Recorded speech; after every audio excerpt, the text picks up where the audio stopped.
Hello to all of you. आज हम यहाँ पे डिस्कस कर रहे हैं हमारा टॉपिक स्ट्रक्चर ऑफ एटम से shapes of s p d orbitals. जैसा कि हमें पता है कि हमारे पास चार तरह की सबशेल्स थी, S subshell, P subshell, D subshell और एफ सबशेल। जो हमारी एस सबशेल थी उसके अंदर एक ही ऑर्बिटल आ रहा था। पी सबशेल के अंदर तीन ऑर्बिटल्स आ रहे थे, पी एक्स, पी वाई और पी जेड। डी सबशेल के अंदर पांच ऑर्बिटल्स आ रहे थे, d x y, d y z, d z x, d x square, y square और डी जेड स्केयर। और एफ के अंदर जो है वो 7 ऑर्बिटल्स आ रहे थे। तो हमने यहाँ पे जो ये ऑर्बिटल्स पढ़े थे उन ऑर्बिटल्स की शेप कैसी होती है ये हमें यहाँ पे बताना है इस टॉपिक के अंदर। सबसे पहले मैं यहाँ पे डिस्कस कर रहा हूँ shape of S orbitals. Shape of S orbital. तो यहाँ पे मैं आपको बताऊं कि जो हमारे पास हमारा एस ऑर्बिटल होता है, एस ऑर्बिटल हमें मिल जाता है हमारी वेरियस शेल्स के अंदर। जैसे एस ऑर्बिटल हमारा फर्स्ट शेल में प्रेजेंट है, सेकंड शेल में भी प्रेजेंट है, थर्ड शेल में भी प्रेजेंट है, फोर्थ शेल में भी, फिफ्थ शेल में भी एंड सो ऑन। हर किसी शेल के अंदर जो पहला सब शेल हमारा प्रेजेंट होता है वो एस सब शेल ही होता है। तो हमें ये देखना है कि डिफरेंट शेल्स के अंदर हमारे एस ऑर्बिटल की कैसी शेप जो है वो आ रही होगी।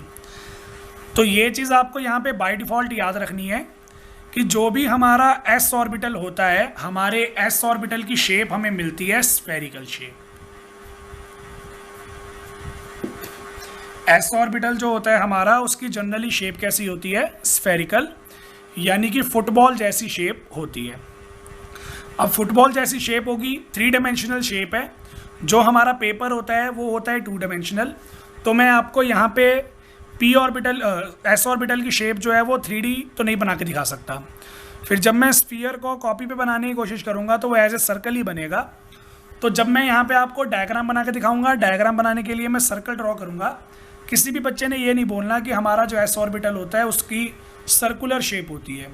मैं सर्कल इसलिए बना रहा हूँ क्योंकि मैं 2 डायमेंशनल ज्योमेट्री ही बना सकता हूँ। 3 डायमेंशनल जो है वो बताने के लिए हमारे पास 2 डायमेंशनल पेपर है जिस पे ड्राइंग करना पॉसिबल नहीं है। तो आपको याद रखना है कि जो आपका एस ऑर्बिटल होता है उसकी स्फेरिकल शेप होती है। तो यहाँ पे मैं क्या कर रहा हूँ, 1s ऑर्बिटल के लिए शेप बना रहा हूँ। तो मैंने यहाँ पे ऐसे एक स्फीयर बनाना है और बीच में न्यूक्लियस जो है वो शो कर देना है। ठीक है, तो ये हमारे पास हमारे एस ऑर्बिटल की शेप होती है। अब एस ऑर्बिटल के अंदर जो हमारे इलेक्ट्रॉन्स डिस्ट्रीब्यूट करते हैं वो मैं यहाँ पे शो कर रहा हूँ। एस ऑर्बिटल के अंदर मैक्सिमम 2 ही इलेक्ट्रॉन आ सकते हैं। उन 2 इलेक्ट्रॉन्स की जो इलेक्ट्रॉन डेंसिटी डिस्ट्रीब्यूट होगी वो पूरे एस ऑर्बिटल के ऊपर ऐसे डिस्ट्रीब्यूट हो जाएगी। ये डॉट्स के साथ मैं आपको इलेक्ट्रॉन डेंसिटी शो कर रहा हूँ। इलेक्ट्रॉन डेंसिटी से मेरा मतलब ये है कि 2 नेगेटिव चार्ज में जितनी हमारा नेगेटिव चार्ज आ रहा होगा वो नेगेटिव चार्ज मैंने ऐसे डॉट्स के साथ शो कर दिया। तो ये हमारे पास हमारे 1s ऑर्बिटल की शेप आ गई। अब देखो, एस ऑर्बिटल है, चाहे फर्स्ट शेल में हो, चाहे सेकंड शेल में हो, चाहे थर्ड शेल में हो, रहेगा तो स्फेरिकल ही। तो इसका मतलब 1s, 2s और 3s में फिर डिफरेंस क्या आएगा? साइज का डिफरेंस आएगा। 1s वाले के कंपैरिजन में जो सेकंड शेल का एस ऑर्बिटल होता है वो थोड़ा सा बड़ा होता है। उससे बड़ा कौन सा होगा? थर्ड शेल का एस ऑर्बिटल। उससे बड़ा होगा फोर्थ शेल का, उससे बड़ा फिफ्थ शेल का। तो इस तरीके से ये हमारे एस ऑर्बिटल की ड्राइंग यहाँ पे बनती रहेगी। तो डिफरेंट शेल्स के अंदर हमारा जो एस ऑर्बिटल होता है उसका साइज क्या हो जाएगा? इंक्रीज हो जाएगा, रहेगा वो स्फेरिकली। पहला चेंज तो हमें ये मिला। दूसरा चेंज हमें क्या मिला? देखो, जो हमारा 2s ऑर्बिटल है उसके अंदर हमें सबसे पहले थोड़ी सी इलेक्ट्रॉन डेंसिटी मिलेगी। इलेक्ट्रॉन डेंसिटी के बाद थोड़ी सी जगह जो है वो हमें खाली मिलेगी, और थोड़ी सी जगह खाली मिलने के बाद फिर से हमें वहाँ पे थोड़ी सी इलेक्ट्रॉन डेंसिटी जो है वो मिल जाएगी। मतलब कुछ इस तरीके से बनाएंगे।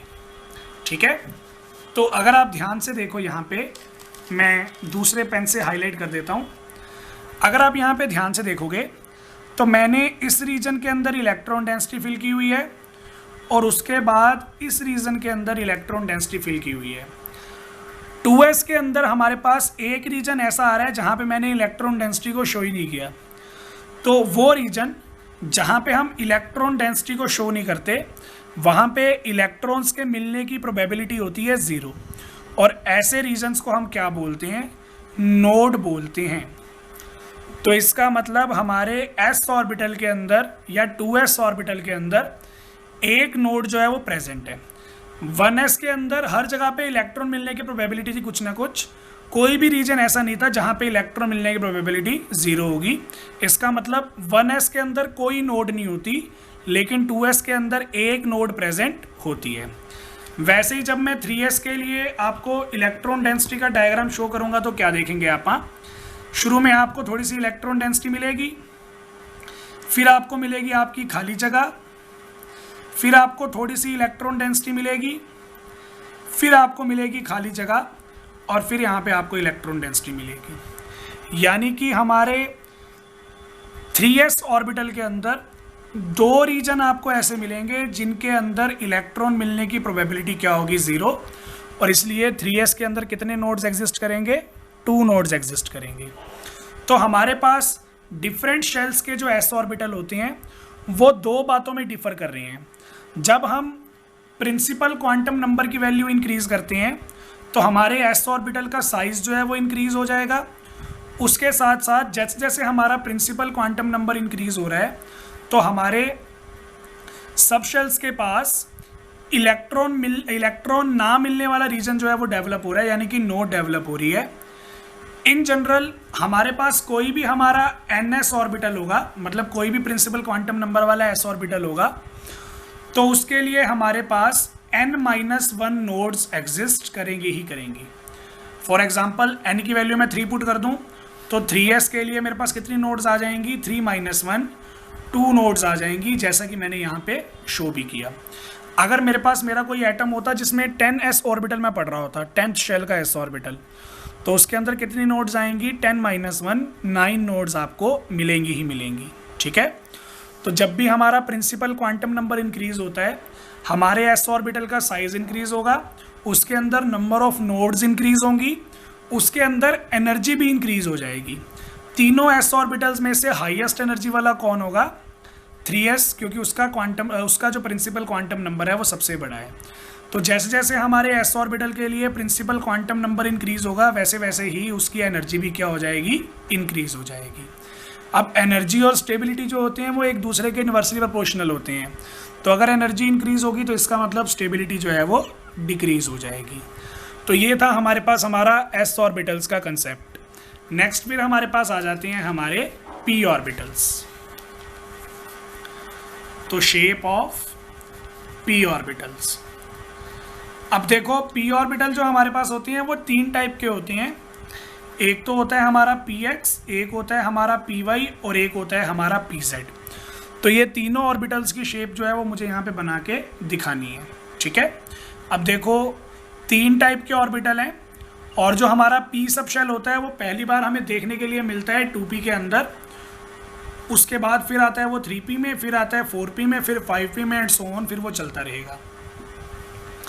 सबसे पहले मैं आपको 2p सब शेल के लिए p ऑर्बिटल्स की शेप बना के दिखा रहा हूँ। तो सबसे पहली चीज़ आपको क्या याद रखनी है, जैसे हमारे s ऑर्बिटल जो थे वो स्फेरिकल थे शेप के अंदर, वैसे ही हमारे p ऑर्बिटल जो होते हैं उनकी शेप होती है डंबल शेप। जैसा वो जिम वाला डंबल होता है ना, 2 साइड पे वेट होता है, बीच में रॉड होती है, वैसी शेप ही होती है हमारे p ऑर्बिटल्स की। एग्जैक्टली वैसी नहीं, लेकिन जो p ऑर्बिटल वाला डंबल होता है उसको आप इस तरीके से रिप्रेजेंट कर सकते हो। एक मैंने यहाँ पे पोर्शन बनाया, एक यहाँ पे पोर्शन बनाया। डंबल के जो ये 2 पोर्शंस होते हैं इन्हें हम क्या बोलते हैं, इन्हें हम बोलते हैं लोब्स। तो डंबल शेप बनाने के लिए मैंने कितने लोब्स यूज़ किए, 1 और 2 लोब्स को यूज़ किया। ठीक है, तो ये हमारे p ऑर्बिटल की शेप होती है डंबल शेप। अब मैं क्या करना चाहता हूँ, px की शेप बनाना चाहता हूँ, और px की मैं शेप बना रहा हूँ 2p के लिए। तो हमारे पास 3 रिप्रेजेंटेशंस आएंगी, 2px, 2py और 2pz। तो यहाँ पे इन तीनों ऑर्बिटल्स की शेप बनाने के लिए आपने क्या देखा, ये वाला जो हमारा p ऑर्बिटल है इसकी इलेक्ट्रॉन डेंसिटी x के अलोंग ज़्यादा होगी, इसलिए मैंने इसको x शो किया। इसकी इलेक्ट्रॉन डेंसिटी y के अलोंग होगी और इसकी इलेक्ट्रॉन डेंसिटी z के अलोंग होगी।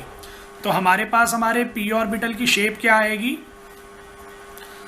2px की शेप में यहाँ पे बना रहा हूँ। x एक्सिस पे आप क्या करोगे, डंबल बना दोगे।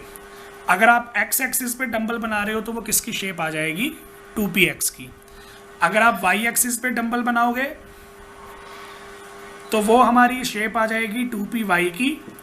और अगर आप z एक्सिस पे डंबल बनाओगे, ये x, ये y, ये z, तो अगर आप z एक्सिस पे डंबल बनाओगे तो वो आपकी शेप आ जाएगी 2pz की। तो ये तीन ज्योमेट्रीज हमारे पास बनती हैं, px, py और pz। डंबल बनाते टाइम आपको ये ध्यान रखना है, जब आप किसी भी एक ऑर्बिटल का डंबल वाला ज्योमेट्री जो है वो बना रहे हो तो हमारे जो दोनों डंबल्स होते हैं वो दोनों डंबल्स को आप लगभग सेम साइज़ का ही बनाओगे। आपने यही कोशिश करनी है कि जो दोनों डंबल्स हैं आपके वो सेम साइज़ के बने, एक डंबल बड़ा एक डंबल छोटा ऐसा नहीं होता, क्योंकि एक लोब बड़ा और एक लोब छोटा ऐसा नहीं होता, क्योंकि दोनों लोब्स के अंदर इलेक्ट्रॉन डेंसिटी जो है वो सेम आती है, इसकी वजह से उनका साइज़ भी क्या होता है, सेम होता है। तो यहाँ पे जो मैंने ये लोब्स बनाए हैं आपको ये ध्यान रखना है कि दोनों लोब्स के अंदर इलेक्ट्रॉन डेंसिटी जो है वो सेम आती है, इसकी वजह से दोनों की शेप और साइज़ हमें क्या बनानी है, लगभग सेम ही बनानी है। जब मैं यहाँ पे 2p ऑर्बिटल को पढ़ रहा हूँ, इसके लिए मैं एक और रिप्रेजेंटेशन भी दे सकता हूँ। जो हमारे पास हमारे p ऑर्बिटल के दो लोब्स होते हैं, हमें एक लोब के अंदर लगाना होता है पॉजिटिव और एक लोब के अंदर लगाना होता है नेगेटिव। इससे मतलब मेरा यहाँ पे ये बनेगा कि जैसे मान लो मैं मेरे इन ऑर्बिटल्स के लिए ग्राफिकल रिप्रेजेंटेशन देता हूँ, तो ग्राफिकल रिप्रेजेंटेशन में एक मेरे पास आ रहा है पॉजिटिव एम्पलीट्यूड और एक मेरे पास आ रहा है नेगेटिव एम्पलीट्यूड। तो ऑर्बिटल्स का एक लोब जो बनता है वो बनता है पॉजिटिव एम्पलीट्यूड से, एक लोब जो है वो बनता है नेगेटिव एम्पलीट्यूड से। इसका मतलब ये बिल्कुल नहीं है कि ये पॉजिटिवली चार्ज है या नेगेटिवली चार्ज है। यहाँ पे जो हमारा प्लस माइनस है वो पॉजिटिव नेगेटिव चार्ज को शो नहीं कर रहा, वो किसको शो कर रहा है, एम्पलीट्यूड को शो कर रहा है। ये पॉजिटिव एम्पलीट्यूड वाला है, ये नेगेटिव एम्पलीट्यूड वाला। तो ये वाला लोब जो है वो पॉजिटिव एम्पलीट्यूड से बना, इसलिए मैंने पॉजिटिव साइन लगाया, और ये नेगेटिव एम्पलीट्यूड से बना। दोनों के अंदर इलेक्ट्रॉन्स प्रेजेंट होते हैं और इलेक्ट्रॉन डेंसिटी जो है वो दोनों के अंदर इक्वल होती है। तो प्लस माइनस का यहाँ पे इलेक्ट्रॉन डेंसिटी से, नेगेटिव चार्ज से, पॉजिटिव चार्ज से कोई भी लेना देना नहीं है। नेक्स्ट चीज़, अगर आपको ये पॉजिटिव नेगेटिव वाला रिप्रेजेंटेशन अच्छा नहीं लग रहा है तो आप इसके लिए एक और रिप्रेजेंटेशन भी दे सकते हो, वो होता है हमारा शेडेड रिप्रेजेंटेशन। जो हमारा लोब पॉजिटिव एम्पलीट्यूड वाला होता है उसको आप जनरली शेड कर दोगे, और जो लोब आपका नेगेटिव एम्पलीट्यूड वाला होगा उसको आप ऐसे ही एम्प्टी छोड़ दोगे। तो इस तरह से भी आप रिप्रेजेंट कर सकते हो। तो जैसे मेरे पास यहाँ पे ये दो लोब्स हैं, ये भी दो लोब्स हैं, ये भी दो लोब्स हैं, तो मैं अलग अलग एम्पलीट्यूड्स को दिखाने के लिए इसमें प्लस माइनस या शेडिंग का यूज़ कर सकता हूँ। जैसे मैंने इसको शेड कर दिया तो ये है मेरा पॉजिटिव एम्पलीट्यूड वाला लोब और ये नेगेटिव वाला। इसमें मैंने इसको शेड कर दिया तो ये पॉजिटिव एम्पलीट्यूड, ये नेगेटिव। किसी मर्जी को अपनी मर्जी से शेड कर सकते हो, ऐसा नहीं है कि पर्टिकुलर उसी को करना है। फिर मैंने इसके ऊपर वाले को शेड कर दिया तो ये होगा पॉजिटिव एम्पलीट्यूड वाला और ये नेगेटिव एम्पलीट्यूड वाला। अगर मैं शेडिंग नहीं करना चाहता था तो मैं यहाँ पे प्लस माइनस का साइन भी यूज़ कर सकता था। तो ये था हमारे पास हमारा शेप ऑफ p ऑर्बिटल। अब मैंने 2p ऑर्बिटल की शेप बनाई। अगर मैंने 3p ऑर्बिटल्स की शेप बनानी होती, 3px, 3py और 3pz की, तो मैं क्या करता, सेम शेप बनेगी, बस साइज़ थोड़ा सा क्या हो जाएगा, बड़ा हो जाएगा। तो ये चीज़ आपको यहाँ पे याद रखनी है। 3p से बड़ा साइज़ किसका आएगा, 4p वाले ऑर्बिटल्स का। तो जैसे जैसे हमारा प्रिंसिपल क्वांटम नंबर इंक्रीज़ हो जाएगा, हमारे जो डंबल्स होते हैं इनका साइज़ इंक्रीज़ हो जाता है। पहली बात तो ये, और दूसरी कौन सी बात थी, नोड्स की। तो हमने ये देखा हमारे किसी भी np ऑर्बिटल के अंदर टोटल कितनी नोड्स आ रही होती हैं, n-2 नोड्स आएंगी। यानी कि 2p के अंदर कितनी नोड्स आएंगी, 2 - 2 0 नोड्स आएंगी। 2p के अंदर ऐसा कोई भी रीजन नहीं होगा जहाँ पे इलेक्ट्रॉन मिलने की प्रोबेबिलिटी 0 हो। लेकिन 3p के अंदर 3 - 2 1 नोड आएगी। तो 3p के अंदर एक रीजन ऐसा होगा जहाँ पे इलेक्ट्रॉन मिलने की प्रोबेबिलिटी होगी 0। 4p के अंदर 2 नोड्स आएंगी, मतलब 2 रीजन ऐसे होंगे जहाँ पे इलेक्ट्रॉन मिलने की प्रोबेबिलिटी आएगी 0। इसी के साथ साथ जब हमारा प्रिंसिपल क्वांटम नंबर इंक्रीज होगा तो हमारे ऑर्बिटल्स की एनर्जी भी हो जाएगी इंक्रीज। एनर्जी इंक्रीज हो जाएगी तो स्टेबिलिटी हो जाएगी डिक्रीज। ये थी हमारी शेप ऑफ p ऑर्बिटल। बाकी फिर हम डिस्कस करेंगे नेक्स्ट लेक्चर में। Thank you.